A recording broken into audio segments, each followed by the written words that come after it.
नमस्कार, स्वागत आहे सर्वांचं स्वामी माऊली चॅनलवरती। आज आपण सत्यनारायण पूजा कशी मांडावी, कधी मांडावी आणि का करावी याबद्दल माहिती जाणून घेणार आहोत। तर व्हिडिओ शेवटपर्यंत नक्की बघा। सत्यनारायणाची पूजा ही आपल्याला प्रदोष काळात म्हणजेच सायंकाळी 5 वाजेच्या नंतर आणि 7 वाजायच्या आधीच आपल्याला करून घ्यायची आहे। पूजेची मांडणी आपण आधीच करून ठेवली तरी चालते, मात्र पोथी आपल्याला संध्याकाळी 5 ते 7 या दरम्यानच वाचायची आहे। केंद्रानुसार सत्यनारायण पूजा करताना आपल्याला सर्वप्रथम ज्या ठिकाणी आपण पूजा मांडणी करणार आहोत ती जागा स्वच्छ करून घ्यायची आहे। त्यानंतर तिथे कुंकवाने स्वस्तिक काढून घ्यायचे आहे। त्यानंतर त्यावरती चौरंग किंवा पाट आपल्याला ठेवून घ्यायचा आहे। त्यानंतर पाटाला किंवा चौरंगाला सुद्धा स्वच्छ पुसून घ्यायचे आहे। आणि यानंतर या पूजेमध्ये आपल्याला पांढरे वस्त्र चौरंगावरती ठेवून घ्यायचे आहे। यानंतर आता आपण पूजा मांडणी करणार आहोत। त्याआधी पूजेसाठी काय काय साहित्य लागणार आहे ते आपण बघणार आहोत। सत्यनारायण देवांचा फोटो, बाळकृष्णाची मूर्ती, तांब्याचा कलश, ताम्हण, त्याचप्रमाणे सुपारी ह्या 3 प्रमाणात आपल्याला घ्यायचे आहे। विड्याची पाने, त्याचप्रमाणे तांदूळ, आंब्याचे डगळे, चौरंग किंवा आपल्याकडे पाट असेल तर पाट, गहू, हळद, कुंकू, अष्टगंध, अगरबत्ती, कापूर, निरांजन, फुले, पांढरा कपडा या प्रकारे आपल्याला सर्व साहित्य घ्यायचं आहे। आणि प्रसादासाठी शिरा आपल्याला भाजून घ्यायचा आहे। शिरा हा आपण कणकेचा सुद्धा करू शकतो। त्याचप्रमाणे नैवेद्यासाठी आपल्याला आपण जे अन्न शिजवलेलं आहे तोच नैवेद्य पूजेसाठी घ्यायचा आहे। तर आता इथे मी सत्यनारायणाचा फोटो चौरंगावरती ठेवून घेतलेला आहे। त्यानंतर गहू घेतलेले आहे। गव्हावरती आपल्याला हळदी कुंकू वाहून घ्यायचा आहे। सत्यनारायण पूजा ही आपल्याला प्रत्येक पौर्णिमेला प्रदोषकाळीच करायची असते। त्याचप्रमाणे ऐश्वर्य, धन, संपत्ती यांचे मालक भगवान विष्णू व माता लक्ष्मी देवी यांच्या कृपा प्रसादासाठी घरच्या घरी पूजा आपल्याला ही प्रत्येक पौर्णिमेला करायची असते। आपल्याला जर शक्य होत असेल तर मकर संक्रांतीला सुद्धा आपण सत्यनारायण पूजा नक्की करावी। फोटोसमोर गहू ठेवून घेतल्यानंतर आता दिवा लावून घेणार आहे। त्यासाठी एका छोट्या वाटीमध्ये थोडे तांदळाचं आसन टाकून घेतलेलं आहे आणि त्यावरती हळदी आणि कुंकू वाहून घेत आहे। त्यानंतर या तांदळावरती तुपाचा दिवा मी ठेवून घेतलेला आहे आणि आता दिवा प्रज्वलित करून घेणार आहे।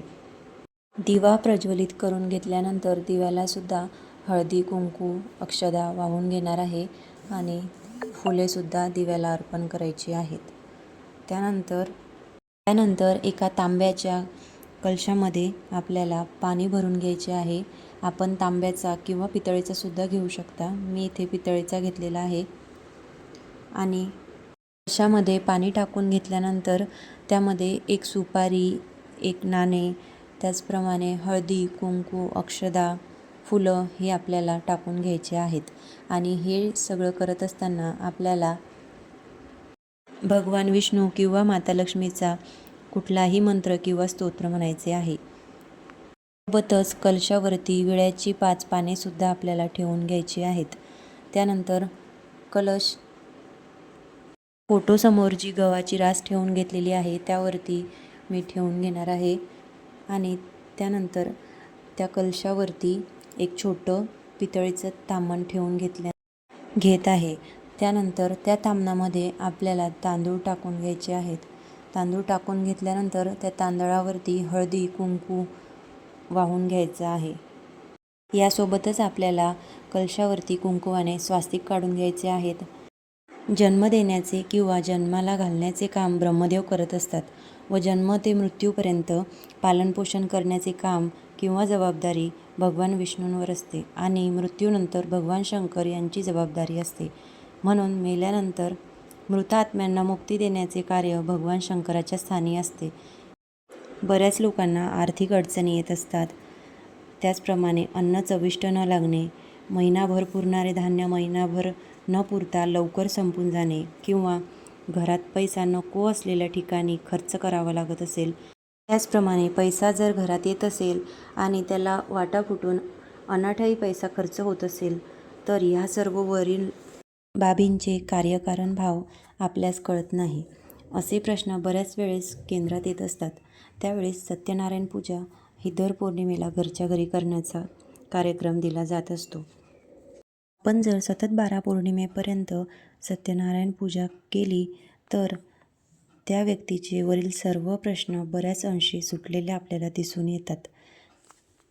याचे कारण असे की आपण प्रत्येक महिन्यात जी सत्यनारायण पूजा करतो ती धान्याची पूजा असते. आपल्या घरात अन्नधान्याचा साठा कमी पडत असेल किंवा पैसा पुरे पडत नसेल, या सर्व गोष्टीची मूळ आपल्याला या ठिकाणी दिसून येते.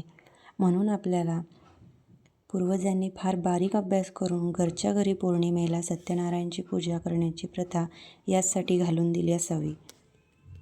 आपल्या घरी ज्या काही प्रमाणात अन्न किंवा धान्याचा साठा असतो त्याची पालनपोषणाची जबाबदारी भगवान विष्णू यांच्याकडे असल्याने भगवान विष्णूंच्या अधिष्ठानातून घरातील धान्य व पैसा सत्यनारायणच्या पूजेच्या माध्यमातून जर आपण पूजन करत असू तर त्या पैशाचे किंवा त्या धान्याचे सर्व दोष सर्व प्रकारे नाहीसे होत असतात.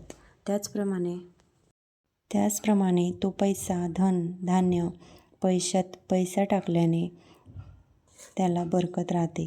त्याचप्रमाणे त्या ठिकाणी पवित्रता येऊन घरातील लोकांनी ते पवित्र अन्न खाल्ल्याने त्यांच्याही मनामध्ये पवित्र विचार लागतात. त्याचप्रमाणे घरात सुख, शांती, आनंदी आणि प्रसन्न वातावरण राहण्यास सुरुवात होत असते.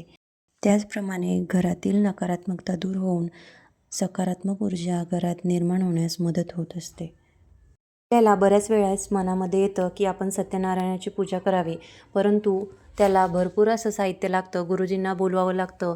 या विचारामुळे आपण बऱ्याच वेळा सत्यनारायण पूजा करण्याचं टाळतो. पण या व्हिडिओमध्ये जर आपण बघितलं तर अगदी सोप्या आणि साध्या सरळ पद्धतीने सत्यनारायणची पूजा आपण करू शकतो. त्यासोबतच घरातीलच आपल्याला जेवढं उपलब्ध साहित्य आहे त्या साहित्यामध्येच आपण ही पूजा अगदी सोप्या पद्धतीने मांडू शकतो. तर अशा प्रकारे आपण कुठल्याही दिवशी अगदी पौर्णिमेला, त्याचप्रमाणे गणपतीमध्ये किंवा श्रावणामध्ये ही पूजा आपण घरच्या घरी अगदी साध्या सोप्या पद्धतीने करू शकतो. पण त्याआधी आपण कुठलीही पूजा ही संकल्प केल्याशिवाय सुरुवात करत नाही. तर त्यासाठी आपल्याला आपल्या उजव्या हातामध्ये पाणी घेऊन त्यामध्ये फूल, अक्षदा, हळदी, कुंकू घ्यायचे आहेत आणि 3 वेळा पाणी तामणामध्ये सोडायचे आहे. असं करून आपल्याला संकल्प करायचा आहे. संकल्प सोडताना आपल्या मनातील इच्छा आपण देवाला बोलून दाखवायची आहे आणि नंतर संकल्प सोडायचा आहे. तर अशा प्रकारे आपला संकल्प करून झाल्यानंतर आपण पूजा मांडणीला सुरुवात करायची आहे. आता इथे पितळीच्या कलशावरती मी एक छोटंसं ताम्हण ठेवून घेतलेलं आहे. त्या ताम्हणामध्ये तांदूळ टाकून घेतलेले आहे आणि त्या तांदळावरती हळदी आणि कुंकू वाहून घेतलेले आहे. गणपतीचे स्वरूप म्हणून एका सुपारीला स्नान घालून घेणार आहे. त्याप्रमाणे एका ताम्हणामध्ये इथे सुपारी घेतलेली आहे. त्यावरती प्रथम पाण्याने स्नान घालून घेणार आहे. त्यानंतर दही, दूध, तूप, मध, साखर याप्रमाणे पंचामृताने स्नान घालून घेणार आहे. त्यानंतर परत एकदा स्वच्छ पाण्याने स्नान घालून घेणार आहे. आता मी चौरंगावरती 2-2 या प्रमाणात विड्याची 6 पाने ठेवून घेणार आहेत. प्रथम जोडपानावरती आपल्याला गणपती बाप्पांची सुपारी ठेवायची आहे. त्यानंतर मधल्या जोडपानावरती आपल्याला कुलदेवीची सुपारी ठेवायची आहे. त्यानंतर तिसऱ्या जोडपानावरती आपल्याला वरुण देवतेची सुपारी ठेवायची आहे. याप्रमाणे आपल्याला चौरंगावरती मांडणी करून घ्यायची आहे. लोकांकडे धन, धान्य, पैसा हे भरपूर प्रमाणात असतं, पण सुख शांती हे मात्र टिकत नाही. तर अशा वेळी आपण जर सत्यनारायण पूजा घातली तर आपल्याला नक्कीच याचा लाभ होतो. त्याचप्रमाणे एखाद्या घरात जर कोणाला आर्थिक संकट येत असेल किंवा एखादा व्यक्ती बऱ्याच वेळा आजारी पडत असेल, तर अशा वेळेस आपण सत्यनारायण पूजा केली तर अशा प्रकारच्या समस्या जर असतील तर त्या दूर होण्यासाठी किंवा आपल्या जीवनात जर कुठले अडथळे अडचणी येत असेल तर ते दूर होण्यासाठी आपण प्रत्येक महिन्याला जर सत्यनारायण पूजा केली तर याचा आपल्याला नक्कीच फायदा होऊ शकतो. आपल्याला जर शक्य होत असेल तर महिन्याच्या येणाऱ्या प्रत्येक पौर्णिमेला आपण घरच्या घरी सत्यनारायण पूजा नक्की करावे. अतिशय साधी आणि सोपी पद्धत आहे आणि पूजा देखील मांडायला सोपी आहे. प्रकारे आपण श्रावणामध्ये, त्याचप्रमाणे संक्रांतीला, त्याचप्रमाणे अधिक मासमध्ये सुद्धा सत्यनारायण पूजा आवर्जून करायची आहे. आता मी इथे एका जोड पानावरती थोडे अक्षता टाकून घेतलेले आहे आणि त्यावरती हळदी आणि कुंकूसुद्धा वाहून घेतलेले आहे. त्यानंतर त्यावरती गणपती स्वरूप ज्या सुपारीचे मी स्नान घालून घेतलेले आहे ती सुपारी आता या जोड पानावरती ठेवून घेणार आहे. तर आता पहिल्या सुपारीप्रमाणेच दुसऱ्या सुपारीला सुद्धा स्नान घालून घेणार आहे. दुसरी सुपारी म्हणजे आपल्या कुलदेवतेची. तर आता आधीचे पाणी तुळशीऐवजी इतर कुठल्याही झाडाला आपल्याला अर्पण करायचे आहे. आता इथे कुलदेवीच्या पूजेसाठी सुद्धा एका तामणामध्ये थोडी अक्षता टाकून घेतलेले आहे आणि त्यावरती कुलदेवी स्वरूप सुपारी ठेवून घेणार आहे आणि त्यावरती सर्वात आधी शुद्ध जलाने स्नान घालून घेणार आहे. त्यानंतर पंचामृताने स्नान घालून घेणार आहे. घेत असताना आपल्याला कुलदेवतेचा कुठलाही मंत्र किंवा स्तोत्र म्हणायचे आहे. मी इथे 99 मंत्राचा जप करत आहे. 99 मंत्र ओम ऐं ह्रीं क्लीं चामुंडाय विच्चे या मंत्राचा सुद्धा तुम्ही जप करू शकता किंवा त्यासोबतच कमलात्मक मंत्राचा सुद्धा आपण जप करू शकतो. कमलात्मक मंत्र ओम श्रीं ह्रीं श्रीं कमले कमलालय प्रसिद्धं प्रसिद्धं श्री ही श्री महालक्ष्मी नमः या मंत्राचा सुद्धा आपण 16 वेळा जप करू शकतो. आता इथे कुलदेवीला पंचामृताने आणि शुद्ध जलाने स्नान घालून घेतलेले आहे. यानंतर सुपारी स्वच्छ पुसून घेणार आहे. पुसून झाल्यावरती ज्याप्रमाणे गणपती स्वरूप सुपारी 2 विड्यांच्या पानावरती ठेवून घेतलेली आहे त्याचप्रमाणे दुसऱ्या जोड पानावरती सुद्धा जोड पानावरती थोडी अक्षता टाकून घेणार आहे. त्यानंतर त्यावरती कुलदेवी स्वरूप सुपारी ठेवून घेणार आहे आणि त्या सुपारीवरती हळदी कुंकू वाहून घेणार आहे. आपण श्रावणामध्ये सुद्धा सत्यनारायण करतो, संक्रांतीला सुद्धा सत्यनारायण करतो, त्याचप्रमाणे अधिक मासामध्ये सुद्धा आपण सत्यनारायण करतो, त्याचप्रमाणे गणपतीमध्ये सुद्धा आपण सत्यनारायण करतो. पण ही जी आपण सत्यनारायण पूजा करतो ही आपण अगदी घरच्या घरी अगदी महिलासुद्धा करू शकतात. यासाठी आपल्याला महाराजांना बोलवायची आवश्यकता नाही. आपण अगदी घरच्या घरी ही पूजा मांडणी त्याचप्रमाणे पोथीचे वाचनसुद्धा करू शकतो. अशा प्रकारची साधी सोपी पूजा आपण प्रत्येक महिन्याच्या पौर्णिमेला नक्की करायची आहे.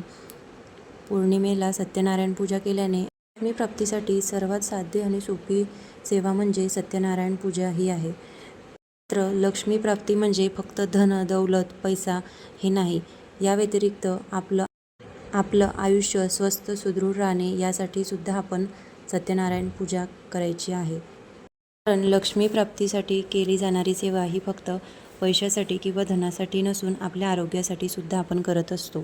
आपलं आरोग्य जर चांगलं राहील तरच आपण इतर कामं बाहेर जाऊन करू शकू. तर आता इथे मी दुसरी सुद्धा सुपारी कुलदेवीच्या रूपाने इथे मांडून घेतलेली आहे. त्यानंतर दुसऱ्या एका तामणामध्ये परत तांदळाचं आसन ठेवून त्यावरती तिसरी सुपारी म्हणजेच वरुण देवतेची सुपारी या प्रकारे ठेवून घेतलेली आहे. त्यानंतर यावरती सर्वात आधी पाण्याने स्नान घालून घेत आहे. त्यानंतर पंचामृताने सुद्धा स्नान घालून घेणार आहे. त्यानंतर परत एकदा स्वच्छ पाण्याने यावरती स्नान घालून घेणार आहे.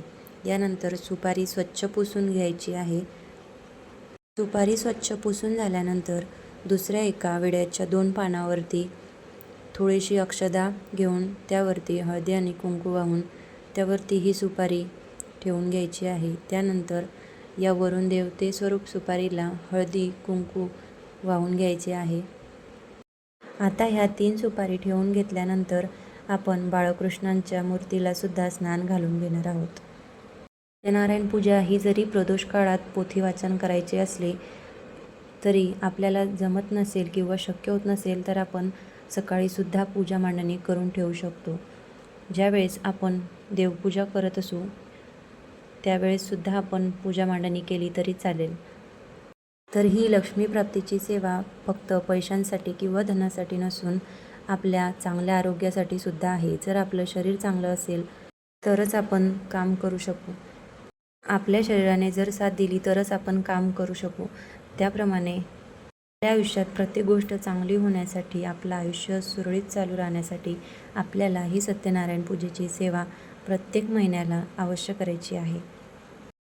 तर आता इथे मी छोट्या तामणामध्ये बाळकृष्णांची मूर्ती ठेवून घेतलेली आहे. त्यानंतर मूर्तीवरती सर्वात आधी पाण्याने स्नान घालून घेतलेले आहे. त्यानंतर जे पंचामृत आहे त्याने सुद्धा बाळकृष्णांच्या मूर्तीवरती स्नान घालून घेतलेले आहे. त्यानंतर परत एकदा स्वच्छ पाण्याने मूर्तीवरती स्नान घालून घेतलेले आहे. बाळकृष्णांच्या मूर्तीवरती स्नान घालत असताना आपल्याला कृष्णाचा कुठलाही मंत्र पठण करायचा आहे किंवा त्याचप्रमाणे आपण विष्णू गायत्री मंत्राचे सुद्धा पठण करू शकतो.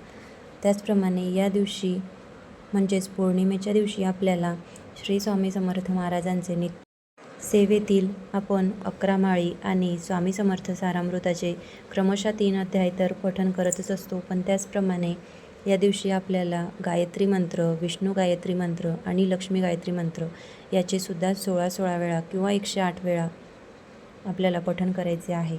त्याचप्रमाणे श्री विष्णूंचा मंत्रसुद्धा आपल्याला पठण करायचा आहे. प्रत्येक पौर्णिमेला श्री विष्णूंचा 108 वेळा मंत्र आपल्याला म्हणायचा आहे. 108 वेळा जर आपल्याला शक्य होत नसेल तर किमान 16 वेळा तरी श्री विष्णूंचा मंत्र आपल्याला पठण करायचा आहे. विष्णूंचा मंत्र श्रीवत्सधारायणाय वक्षे मुक्तामाला षडाक्षरम या मंत्राचा आपण 108 किंवा 16 वेळा पठण करू शकतो. आपल्याला शक्य होत असेल तर रोजसुद्धा आपण याचे पठण अवश्य करू शकतो. त्याच्या दिवशी ज्यावेळी आपण सत्यनारायण पूजेची मांडणी करत असू किंवा इतर वेळी जेव्हा आपण स्वयंपाक करत असू या वेळेत आपण विष्णू भगवानांचे त्याचप्रमाणे माता लक्ष्मी यांचे नामस्मरण नक्की करायचे आहे. असे म्हटले जाते की नारायणांची सेवा केल्याने माता लक्ष्मी ही आकर्षित होत असते. कारण विष्णू आणि माता लक्ष्मी हे एक अविभाज्य जोडपे असे मानले जाते आणि त्यांची पूजन केल्याने भक्तांना समृद्धी, कल्याण आणि शांती नक्कीच प्राप्त होत असते. भगवान विष्णू आणि माता लक्ष्मी यांची संयुक्तपणे पूजा केल्याने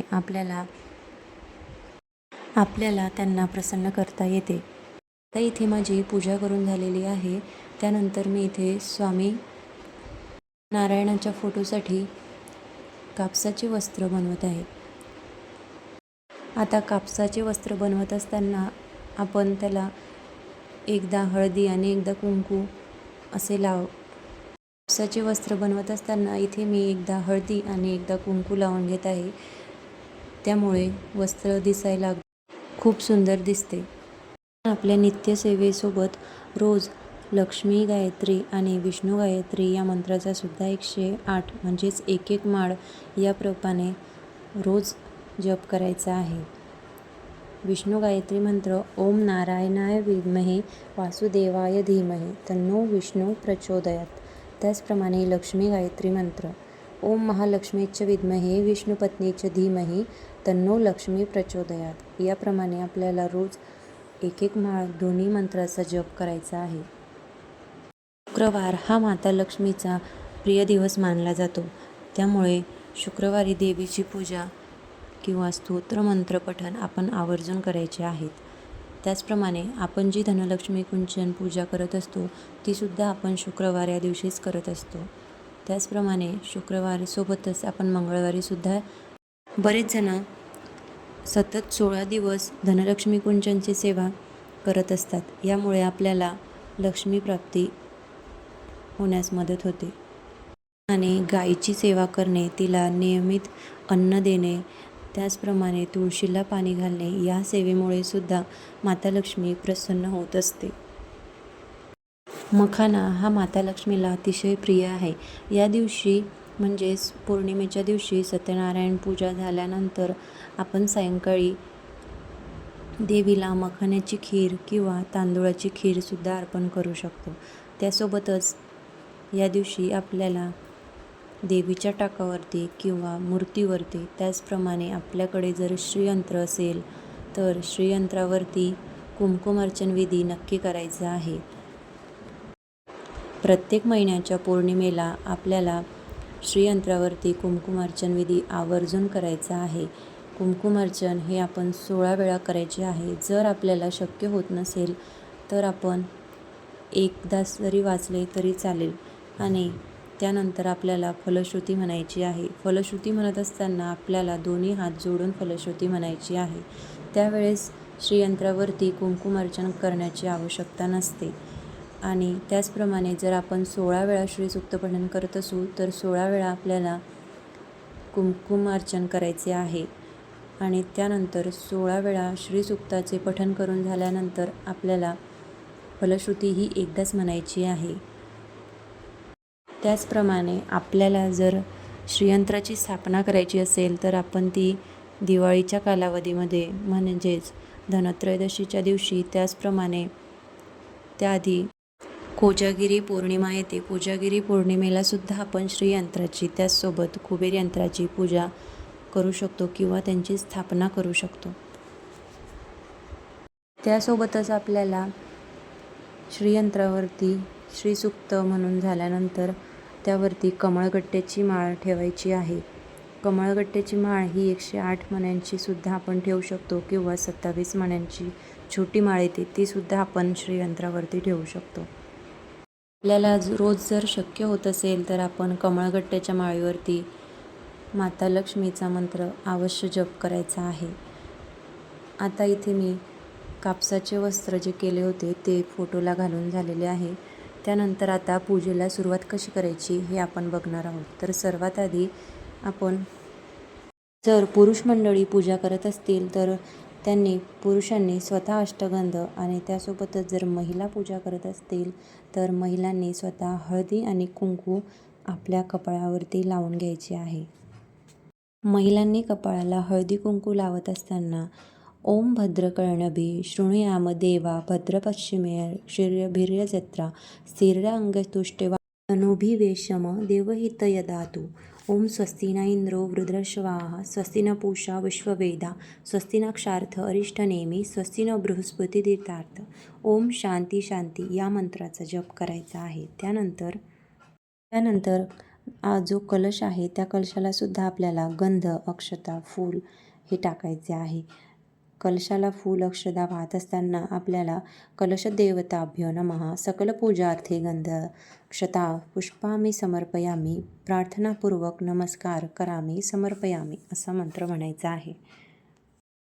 यानंतर आता प्रथम जोडपानावरती जे आपण गणपतीची नंतर आता चौरंगावरती विड्याच्या पानावरती मांडलेली प्रथम जी सुपारी आहे ती गणपतीची आहे. तर या उजव्या हाताच्या क्रमांकाच्या सुपारीला आपल्याला तिची पंचोपचार पूजा करायची आहे. तर गंध अक्षत वाहत असताना श्री महागणाधिपतये नमः विलेपनार्थ चंदनम समर्पयामी असा मंत्र म्हणायचा आहे. त्यानंतर श्री गणपतीला आपल्याला अक्षदा, हळदी कुंकू सुद्धा वाहून घ्यायचा आहे. हे करत असताना श्री महागणाधिपतये नमः अलंकारार्थे अक्षताम समर्पयामी हरिद्रा कुंकुम सौभाग्यद्रावणी समर्पयामी असा मंत्र म्हणायचा आहे. त्यानंतर सुपारीला फूल वाहायचे आहे. फूल वाहताना श्री महागणाधिपतये नमः ऋतुकालोद्भव पुष्पम समर्पयामी असे म्हणायचे आहे. त्यानंतर सुपारीला अगरबत्ती ओवाळून घ्यायची आहे.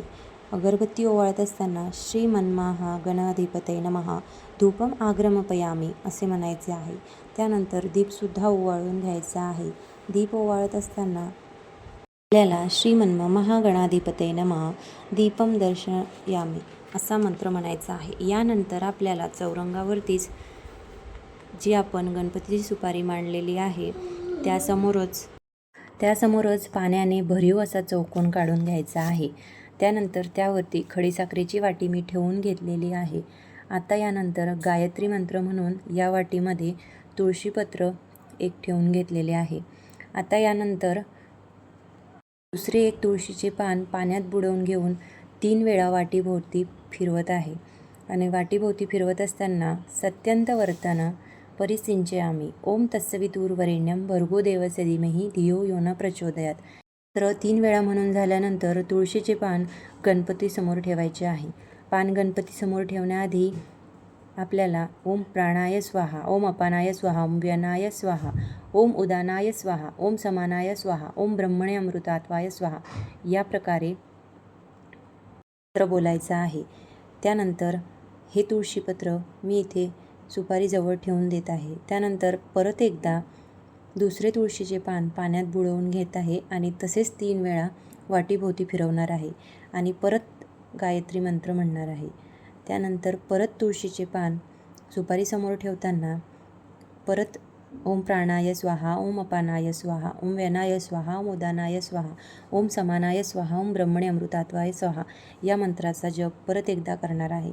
त्यानंतर ते पान परत सुपारीसमोर ठेवणार आहे. अशा प्रकारे गणपती बाप्पांची पूजा करून झालेली आहे. त्यानंतर आता कुलदेवतेची पूजा करणार आहे. नंतर आता कुलदेवीची सुद्धा अशाच प्रकारे पूजा करायची आहे. आता चौरंगावरती मधोमध मांडलेल्या सुपारीपैकी मधली सुपारी ही कुलदेवीची आहे. त्याप्रकारे तिची पंचोपचार पूजा आता करायची आहे. तर त्यासाठी प्रथम कुलदेवीच्या सुपारीला अष्टगंध मी इथे लावून घेत आहे. त्यानंतर अक्षदा, हळदी आणि कुंकूसुद्धा वाहून घेणार आहे. त्यानंतर कुलदेवी स्वरूप सुपारीला पुष्पसुद्धा अर्पण करणार आहे. त्यानंतर आता सुपारीला धूपसुद्धा ओवाळून घेणार आहे. धूप ओवाळून घेतल्यानंतर दीपसुद्धा ओवाळून घेणार आहे. तर आता कुलदेवीच्या सुपारीसमोर इथे मी पाण्याने भरीव असा चौकोन काढून घेत आहे आणि त्यानंतर त्यावरती वाटी ठेवून घेत आहे.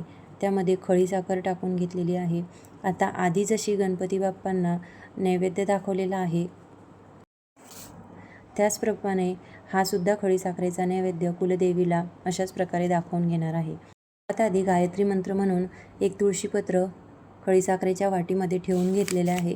त्यानंतर परत एक दुसरं तुळशीपत्र घेऊन ते पाण्यामध्ये बुडवून 3 वेळा वाटीभोवती फिरवून घेत आहे आणि ते फिरवत असताना गायत्री मंत्र म्हणणार आहे. त्यानंतर ते तुळशीपत्र सुपारीसमोर ठेवणार आहे. त्यानंतर परत एकदा दुसरं तुळशीपत्र घेऊन ते परत एकदा पाण्यामध्ये बुडवून 3 वेळा वाटीभोवती फिरवून घेणार आहे आणि फिरवत असताना गायत्री मंत्र म्हणणार आहे आणि परत एकदा ते तुळशीपत्र सुपारीसमोर ठेवून घेत आहे. अशा प्रकारे कुलदेवीची सुद्धा पूजा करून झालेली आहे. त्यानंतर आता तिसरी जी सुपारी आहे ती वरुण देवतेची आहे. त्या सुपारीची पंचोपचार पूजा आपल्याला आता करायची आहे. तर त्यासाठी सर्वात आधी विड्याच्या पानावर मांडलेली जी सुपारी आहे उत्तरेकडील ती वरुण देवतेची आहे. त्या सुपारीला सर्वात आधी अष्टगंध लावून घेत आहे. त्यानंतर अक्षदा, हळदी आणि कुंकूसुद्धा सुपारीवरती वाहून घेत आहे. त्यानंतर सुपारीला फुलंसुद्धा अर्पण करत आहे. त्यानंतर सुपारीला अगरबत्तीसुद्धा ओवाळून घेत आहे.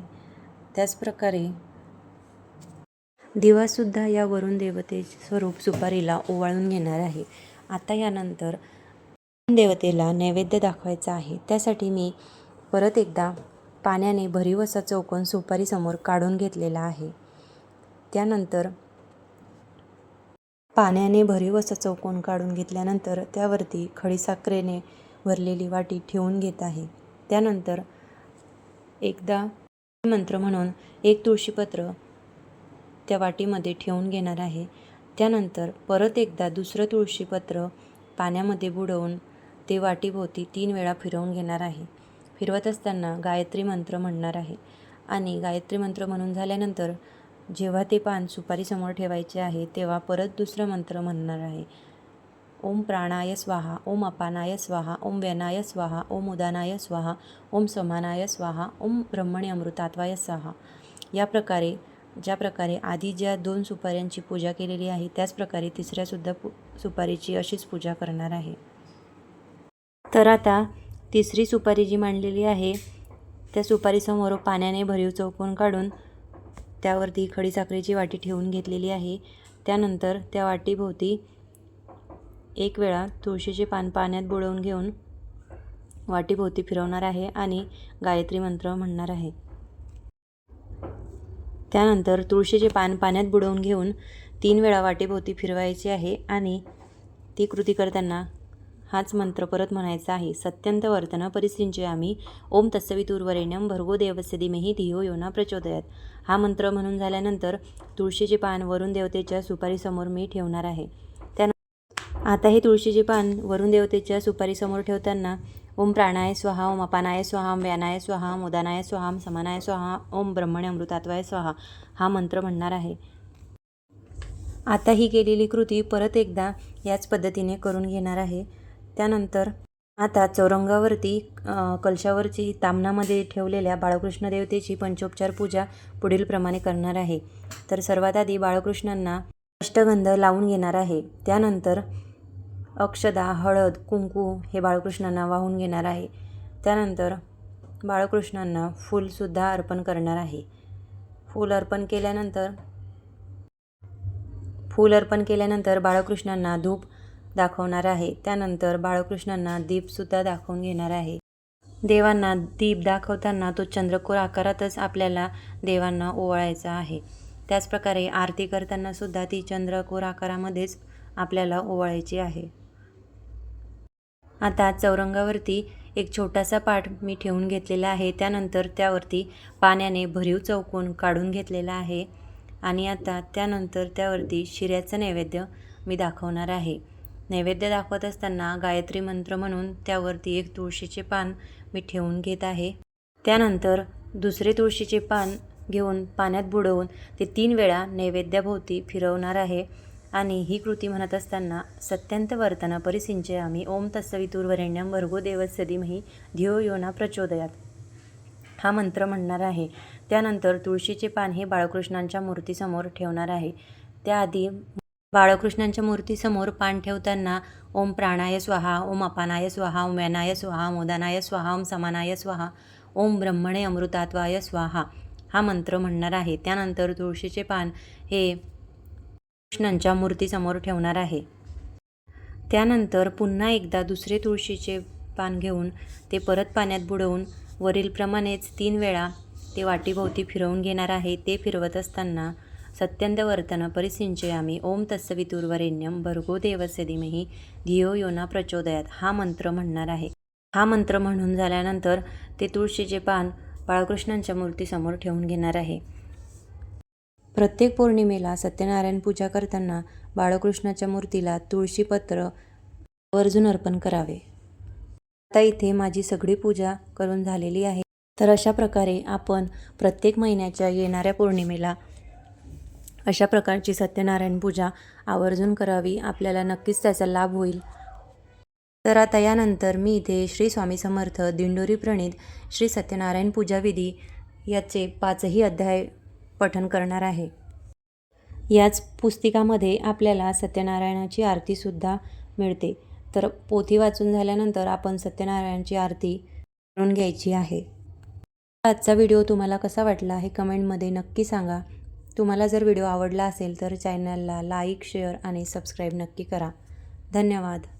श्री स्वामी समर्थ.